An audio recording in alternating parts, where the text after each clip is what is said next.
Hello everybody, my name is Jennifer Cockrup and I am the owner of Puddleby Farm Designs and Craft Therapy at Puddleby Farm. I'm a physical therapist by profession, but I suffered a hand injury in 2020, and as part of my rehab, I turned to crafting and wreath making. And so what I want to do is share with other crafters who have hand injuries some of the workarounds that I have found and I've discovered, and maybe you can share some that you have with me as well. So tonight, I'm scheduled to have surgery in a few days, and so my hand is going to be more immobilized than it has been recently. So tonight, I'm going to show you a little bit of the before by making a bow, trying to make a pain-free or less painful bow. So I'm going to turn my camera down so you can see what I'm working on, and then we're going to make a bow together, okay? So I made this wreath, this lovely lemon wreath, and I made this bow for it, and I'm just not happy with the way that the bow looks. So I chose a little bit of different ribbon, and I'm going to set that over here, and we're going to use this ribbon to see if I can make a bow that makes me a little bit happier and that will accent the wreath a bit better. So I used to make bows by hand. When I was younger, I worked at a Ben Franklin store, if anybody knows what a Ben Franklin store is. And I made bows in the floral department.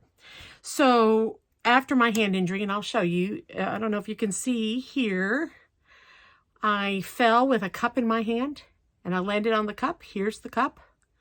And so I cut my tendons and my nerve in my hand, so it's numb. And the surgery is hopefully going to help that a little bit. But now I don't have the dexterity or the feeling in my hands, so I have to do some workarounds.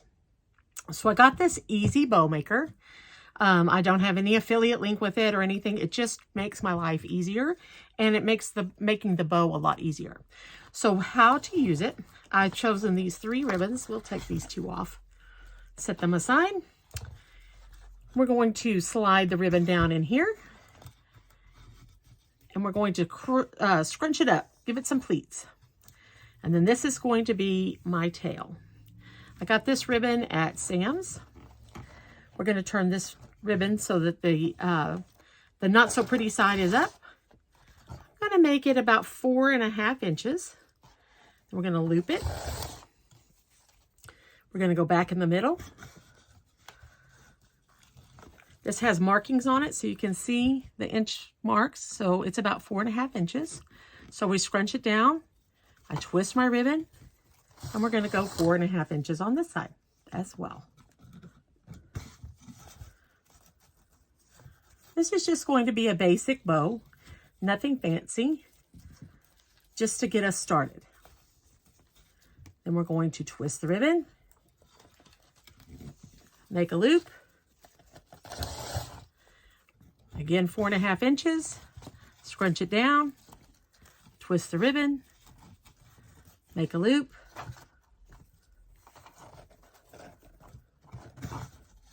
Scrunch it down. This time I want the good side up because this is one of my tails. One thing I neglected to say is I use zip ties.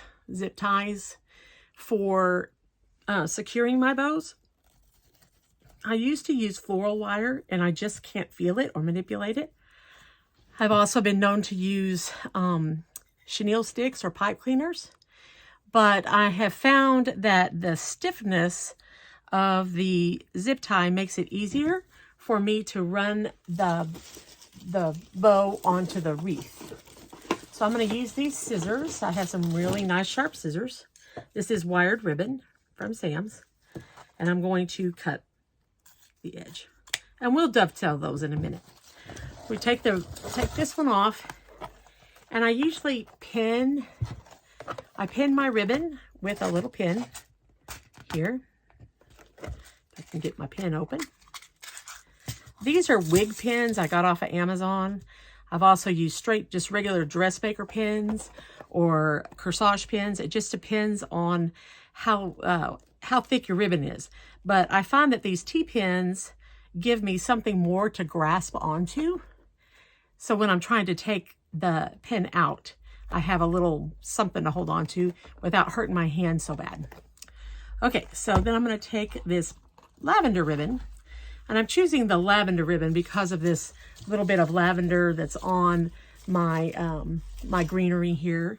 And I have a friend who was wanting a wreath that had a little bit of lavender in it. And so I don't know that she's going to want this wreath, but I thought I would give it, you know, I'd give it a little lavender, a little bit something different. And lavender and yellow looks pretty together. Okay, so for this bow, I'm going to make the loops a little bit smaller.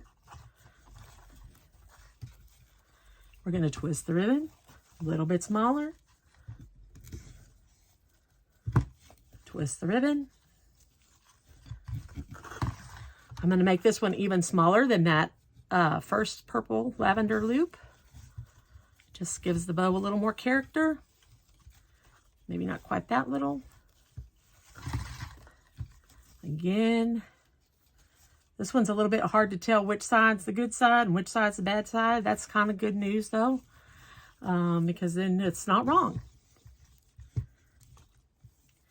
going to twist the loop. Oh, got it all messed up. And you'll see my hand kind of acts funny, and my fingers don't work like typical fingers work.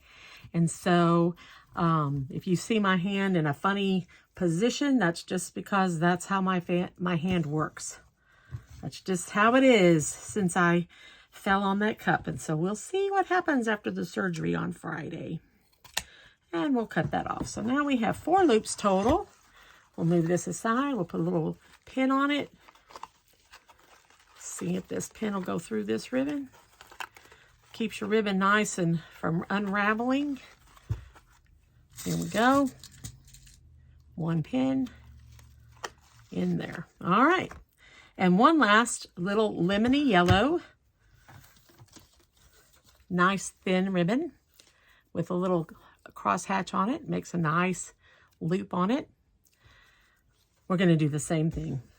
And there's all different kinds of bows that you can make, and fancy bows and half bows and bows with little twist on the top and all of those. But right now, I just want to show you how the Easy Bow Maker is my workaround for making bows. And I have a couple other tools that I'll show you here in a moment as well. And we'll just do 4 little loops of this bright yellow ribbon. I just love this. I have this ribbon in every color. I just think it's so cute. Kind of a cross between gingham and I don't know, gingham and stripes, and I don't know. I just like it. Okay. So there we go. And we'll cut the edge. All right, roll it up.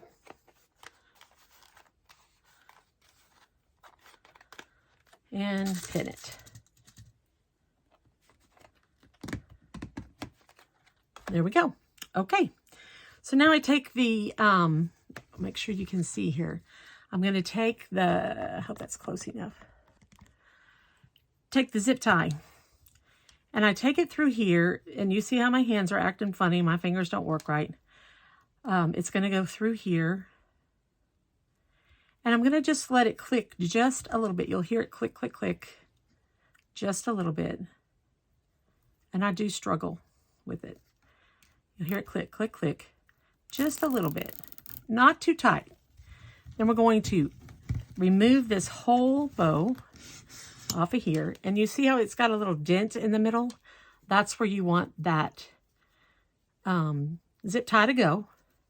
You're going to move it around so that the big knob is in the back, and then we're going to tighten it up just a little bit. Now, if you have trouble grabbing that, move this wreath over here. I have a couple more tools. If you have trouble grabbing this, you can use needle nose pliers like this. and you can just pull it and that'll tighten it. Or there's a tool here that is a, it's a zip tie gun or zip tie tool. And we just slide the zip tie into that little slot. You can see that. You see that well? And then we just pull the trigger. And it clips off the zip tie. So that's the end of the zip tie, and this is nice and tight. All right, now we just fluff the bow out. Get it over here on camera. Fluff out this bow. A nice lemony bow. Now this sometimes does hurt my hand. The hand that is damaged sometimes is pretty painful, but it's also, I find that it works, it's a little therapeutic to give me a little bit more range of motion, a little more dexterity in my hand. So I have found lots of crafting ideas that have helped my hand a lot, and I will be sharing those as we go live, or not live, this is a pre-recorded video, for my YouTube channel, which is Craft Therapy at Puddleby Farm. We call our place of residence Puddleby Farm because we have a drainage issue. And we have mud puddles after the rain. And so the people before us called it Muddy Puddles Farm. And we kind of took off on that that little theme and called it Puddleby Farm. It also has a literary reference. So my husband is a study of literature. All right. I'll work a little bit more on fluffing this bow, and then I'll put it on the wreath and I'll show you what it looks like. I really struggle with getting the bows on the wreath, and so I'm not going to make you watch that, but I will show you the finished product. Thank you. Okay, here's the finished product with the wreath. Y'all just ignore my crazy craft room. It's a little bit of a mess. But when I got the bow on the wreath, it wasn't big enough. So what I did was I added 4 more loops of this. And I went ahead and added a little zhuzh at the top. And I'll go over that another day of how you just get that little tail in the air. And I laid the original bow on top of the new loops. And then I clipped the middle and then added the new zip tie. And so it's all one cohesive bow, but I added 4 loops to it to make it bigger. And I think it complements the wreath a little bit better. All right. So that's it for tonight. And I will my next videos are going to be post-op. And I'm going to take you on my rehab journey. And then I'm going to be using crafting as one of my rehab tools. So I look forward to seeing you later. Bye.